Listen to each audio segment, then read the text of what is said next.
അമ്മ എന്തായിരുന്നു നിലവിളക്കൊക്കെ തുടയ്ക്കുന്നേ? ഓ, ഇതൊരു പെങ്കൊച്ചിന്റെ കയ്യിലോട്ട് കൊടുത്തിട്ടേ അതിനെ വീട്ടിലോട്ട് കേട്ടാലോ എന്ന് കരുതി.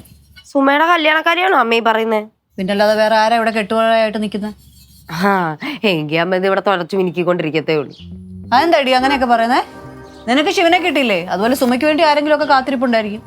അവന് വേണ്ടി ആരെങ്കിലും കാത്തിരിപ്പുണ്ടോന്ന് എനിക്കറിയത്തില്ല. പക്ഷെ നമ്മുടെ കുഞ്ഞുമാമന്റെ മോനില്ലേ, അവന് വേണ്ടിട്ട് ഒരു പെണ്ണ് കാത്തിരിപ്പുണ്ട്. അവൻ ഡിഗ്രിക്ക് പഠിക്കുന്ന പയ്യനല്ലേ? അവൻ ഇത്രയും പെട്ടെന്ന് കല്യാണം ആയോടി? കല്യാണം അല്ലമ്മേ, ഗേൾഫ്രണ്ട്. ഒന്ന് ബോഡി അവിടുന്ന് വല്ല അവന്റെ ഗേൾഫ്രണ്ടിനെയും ബോയ്ഫ്രണ്ടിനെയൊക്കെ അന്വേഷിച്ചോണ്ടിരിക്കുന്നു. ചേടാ പാടെ, അവര് ലൈൻ അടിക്കുന്നതിന് കുഴപ്പമില്ല, ഞാൻ അന്വേഷിച്ചാണോ കുഴപ്പം? പോലെ എന്നിട്ട് എങ്ങനെയുണ്ടാ പെങ്കച്ച്? കുറച്ച് മുമ്പത്തെ ഒന്ന് ബോഡി എവിടുന്നെന്ന് പറഞ്ഞിട്ട് ഇപ്പൊ കാര്യം അറിയണം അല്ലേ? അല്ല, എന്നാലും രസമല്ലേ കേക്കാൻ. കാണിച്ചു തരാം. ഇൻസ്റ്റഗ്രാം ഉണ്ട്. നീ ഫോട്ടോ ഒക്കെ തപ്പി പിടിച്ച അതിന്റെ ഇടയ്ക്ക്? ആ, കൊള്ളാലോടി. ചെറുക്കം വലിയ ഗുണമില്ലേലും പെങ്കുച്ചു കൊള്ളാം അല്ലേ? ഇത് മൊത്തം മേക്കപ്പും ഫിൽറ്ററുവാ, എന്നാലും കുഴപ്പമില്ല. ഫിൽറ്റർ ഒക്കെ ഇട്ടാ ഇങ്ങനെ ഇരിക്കുവോ? എന്നാലും എനിക്കും ഫിൽറ്ററിൽ കുറച്ച് ഫോട്ടോ ഒക്കെ എടുത്ത് തരുമോ? ആലോചിക്കാൻ. നീ എന്താടാ പോയ സ്പീഡിൽ തന്നെ തിരിച്ചിങ്ങോട്ട് വന്നേ? എന്നാ പറ്റി? ജോലിയും മാനമൊക്കെ പോയമ്മ. ജോലിയും മാനൊക്കെ പോയോ? എന്താ അവിടെ തന്നെ ഉണ്ട് കേട്ടോ. എന്താ നീ എന്താ വിഷമിച്ചിരിക്കുന്നേ? ആൻഡ്രൂസിനെ കാണാനില്ല. വല്ല ആൻഡ്രൂസിനെ കാണാൻ പോയതോ? നീ എന്തിനാടാ സങ്കടപ്പെടുന്നേ? എന്റെ കയ്യിൽ നിന്നാണ് മിസ്സായത്. ചേട്ടൻ പിള്ളേരെ പിടുത്തം തുടങ്ങിയോ? ഓ, ഒന്ന് പോടി പെങ്കി. ഒരു സങ്കടപ്പെട്ട് അവിടെ നിൽക്കുമ്പോഴാ അവിടെ ചോദിച്ചല്ലേ. പട്ടാളം ത്രിവിക്രമന്റെ ഡോഗിന്റെ പേരാണ് ആൻഡ്രൂസ്. അവനാണ് കാണാതായത്. എന്നിട്ട് ക്ലിനിക്ക് കൊണ്ടുപോയി ട്രീറ്റ്മെന്റ് ചെയ്യാൻ വേണ്ടിയിട്ടാണ് ഞാൻ അവനെ കൊണ്ടുപോയത്. മണം പിടിക്കാനുള്ള കഴിവ് അവന് കുറഞ്ഞുപോയി. അപ്പൊ ഒബ്സർവേഷനിൽ വെച്ചിട്ട് നോക്കണമായിരുന്നു. അവിടെ വെച്ച് മിസ്സായ. എടാ, നിന്റെ ക്ലിനിക്കിൽ ഒരുപാട് പേരുണ്ടല്ലോ ജോലി ചെയ്യുന്നവര്. അപ്പൊ നിന്റെ മാത്രം റെസ്പോൺസിബിലിറ്റി ആവുന്ന എങ്ങനെയാ പട്ടി ഓടിപ്പോയന്? അമ്മ, ഞാനല്ലേ അവനെ ട്രീറ്റ്മെന്റ് ചെയ്തോണ്ടിരുന്നേ. അപ്പൊ അത് എന്റെ മാത്രം ഉത്തരവാദിത്തമായിട്ട് മാറി. ആ ആരാണെങ്കിലും ത്രിവിക്രമൻ. ആ പുള്ളിനോട് വിഷമിക്കണ്ടെന്ന് പറ. ഒരു പട്ടിയല്ലേ, പോയിട്ടെങ്കിൽ വരുമല്ലോ. അയാളെ മോനെ പോലെയാണ് അവനെ നോക്കണേ. ഞാൻ നിർബന്ധിച്ച് കൊണ്ടുപോയതല്ലേ.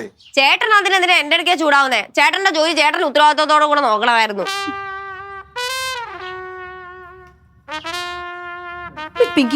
ഒരുത്തം വിഷമിച്ച് വന്ന് വല്ലതും പറയുമ്പോഴാണോ ഇങ്ങനെ അവനെ ശകാരിക്കുന്നേ?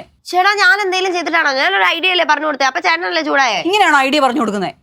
ഞാൻ സുമേനോട് ചോദിക്കാം, എന്തെങ്കിലും ചെയ്യാൻ പറ്റുമോ? അങ്ങനെ എന്തെങ്കിലും ഉപകാരം ചെയ്യും.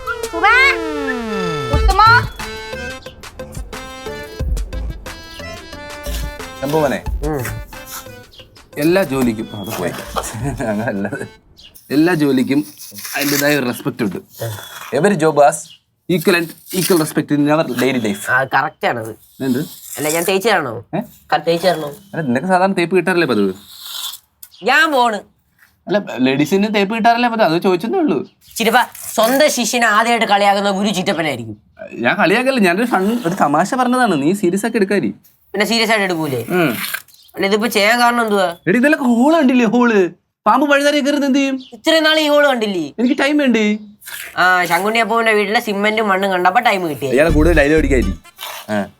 ഇതിപ്പോ ഇനി ഇതിന്റെ പേരും പറഞ്ഞ അച്ഛൻ്റെ കാശ് വാങ്ങിക്കാനല്ലേ? അതെ, എന്തൊരു വർത്തമാനം സംബന്ധി. നീ എന്തിനാ വന്നിരുത്തി പണി പിടിക്കാൻ വന്നിരിക്കും ഇങ്ങനെയൊക്കെ സംസാരങ്ങൾ സംസാരിക്കുന്നത്? ചുമ്മാ അല്ല നാട്ടുകാർ ഉടായ്പെന്ന് വിളിക്കുന്നത്. ഏത് നാട്ടുകാർ പറഞ്ഞു ഉടായ്പെന്ന് വിളിച്ച്? അയ്യോ, അങ്ങനെ ഇന്ന ആളൊന്നുമില്ല, എല്ലാരും വിളിക്കും ഉടായ്പെന്ന്. നാട്ടുകാർക്ക് അങ്ങനെ മറ്റുള്ളവരെ കുറ്റം കണ്ടുപിടിക്കാനുള്ള സമയം. ആരും നല്ല ആർക്കും ഇഷ്ടമല്ല. ചിറ്റപ്പന ആള് മോശമല്ല. നീ അത് നോക്കി പണി. നമ്മുടെ ചേട്ടനെ മിക്കവാറും നാട്ടുകാരെല്ലാരും കൂടെ തല്ലിക്കൊല്ലും. ചേട്ടനെ മിക്കവാറും നാട്ടുകാർ തല്ലിക്കൊല്ലുമെന്ന്. എന്തിന്? ചേട്ടന് സൽസ്വഭാവി സത്യസന്ധനല്ലേ? സത്യസന്ധത കൂടി പോയത് കൊണ്ടാണ് തല്ലിക്കൊല്ലാൻ പോകുന്നത്. എന്താ പ്രശ്നം? എന്താ? എടാ, മറ്റേ പട്ടാളം ത്രിവിക്രമൻ ഇല്ലേ? ത്രിവിക്രമൻ, 3 വിക്രമൻ. വിക്രമൻ. ആ പുള്ളിക്ക് ഒരു പട്ടിയുണ്ട്. ആ പട്ടീനെ ചികിത്സിക്കാൻ വേണ്ടി കൊണ്ടുവന്നായിരുന്നു ചേട്ടൻ എടുക്കല്. അത് കയറും പൊട്ടി ചോടിപ്പോയി. കയറല്ല, ചങ്ങല. അതാണ് ഇപ്പൊ ഇവിടുത്തെ പ്രശ്നം. ഓടിപ്പോയോ? പോയി. പട്ടിയല്ലേ, അത് മണം പിടിച്ചേക്ക് വന്നോളൂന്ന്. അതാണ് പ്രശ്നം. അതിനെ എന്തിനാ ഹോസ്പിറ്റലിൽ ചികിത്സിക്കാൻ കൊണ്ടുവന്നേ? അതിന് മണം പിടിക്കാൻ പറ്റുന്നില്ല. ചേട്ടൻ പെട്ട്. എന്റെ ഐഡിയ ഉണ്ട്. നമ്മൾ ഈ പട്ടിയെ കണക്ക് വേറൊരു പട്ടിയെ സെയിം വാങ്ങിച്ചു കൊടുത്താ പോരെ? എടാ, പട്ടാളത്തിന്റെ കയ്യിലിരിക്കുന്ന തോക്കിന് നല്ല ഉണ്ട് കേട്ടോ. അങ്ങനെ തോക്കിന്റെ കാര്യം പറഞ്ഞ എന്നെ പേടിപ്പിക്കൊന്നും വേണ്ട. ആങ്കിള് പട്ടിയുടെ പേരും പറഞ്ഞ തോക്ക് എടുക്കുകയാണെങ്കിൽ ഞാൻ അപ്പൂപ്പനെ വിളിക്കും. അപ്പൂപ്പന്റെ കയ്യിലും ഉണ്ട് തോക്ക്. അപ്പൂപ്പന്റെ കയ്യിലിരിക്കുന്ന തോക്കല്ല, അത് ശരിക്കും യുദ്ധങ്ങൾ കണ്ടിട്ടുള്ള തോക്കാ. അപ്പച്ചി എന്താ അപ്പച്ചി അങ്ങനെ പറഞ്ഞ? അപ്പച്ചി ഫ്രം 1976 to 1982 എല്ലാ യുദ്ധവും ഈ അപ്പൂപ്പന്റെ തോക്ക് കണ്ടിട്ടുണ്ട് സത്യം. ആണോ?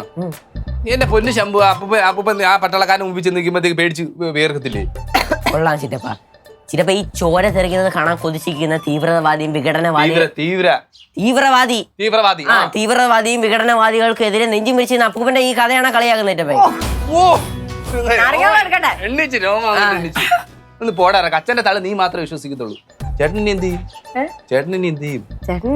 എനിക്കറിയത്തില്ലടാ. അളിനെ വിളിച്ചു ചോദിച്ചാലോ ഹെൽപ്പിനല്ലോ? പിന്നെ പട്ടിയെ പിടിക്കാനല്ലേ ശിവേട്ടന് പണി. അതെന്തോന്ന് വർത്താനടാ ശംഭു പറയുന്നത്? അത് നീ താഴെ എടി, ഒരു മനുഷ്യന്റെ സ്വത്തിനും സമാധാനത്തിനും വേണ്ടി പ്രയത്നിക്കുന്നവരാണ് പോലീസ്. ആണല്ലേ? ഒന്നുകൂടെ എടി, ഒരു മനുഷ്യന്റെ സ്വത്ത് അവിടെ നോക്കിക്കോ. മനുഷ്യന്റെ ഇത് പട്ടിയുടെ കേസാ. മനുഷ്യന്റെ ശിവേട്ടൻ പ്രവർത്തിക്കാം. ഞാൻ ഈ പറയുന്നതിന് ക്ലാരിറ്റി തരാം. ഒരു മനുഷ്യന്റെ സ്വത്തിനും സമാധാനത്തിനും വേണ്ടി പ്രയത്നിക്കുന്നവരാണ് പോലീസ് എന്ന് പറയുന്നത്. അതിന് കറക്റ്റ് ആയിട്ട് ക്ലിയർ ചെയ്യാൻ നിനക്ക് ക്ലിയർ ആക്കി തരാം. സ്വത്ത് മനുഷ്യൻ ഏതാ? ത്രിവിക്രമൻ സാർ. പുള്ളിയുടെ സ്വത്ത് ഏതാ? സ്വത്ത് എന്തുവാ? വീടും പറമ്പല്ല, പട്ടിയാണ്. പട്ടിയിലെ പുള്ളിക്ക് നഷ്ടപ്പെട്ടത്. അപ്പൊ പുള്ളിക്ക് പട്ടി നഷ്ടപ്പെട്ട പുള്ളിയുടെ സമ്മാനം നഷ്ടപ്പെടൂലേ? അത് കണ്ടുപിടിക്കാൻ നിന്റെ കെട്ടിന്റെ ഉത്തരവാദിത്തമല്ലേ? ഇതാ കുഴപ്പം. എന്താ പറഞ്ഞാലും എനിക്ക് ശിവേട്ടനോട് വിളിച്ചു പറയാൻ പറ്റത്തില്ല. നീ വേണം വിളിച്ചു പറ. നീ വിളിച്ചു എന്തെങ്കിലുമൊക്കെ കാണിക്കുന്ന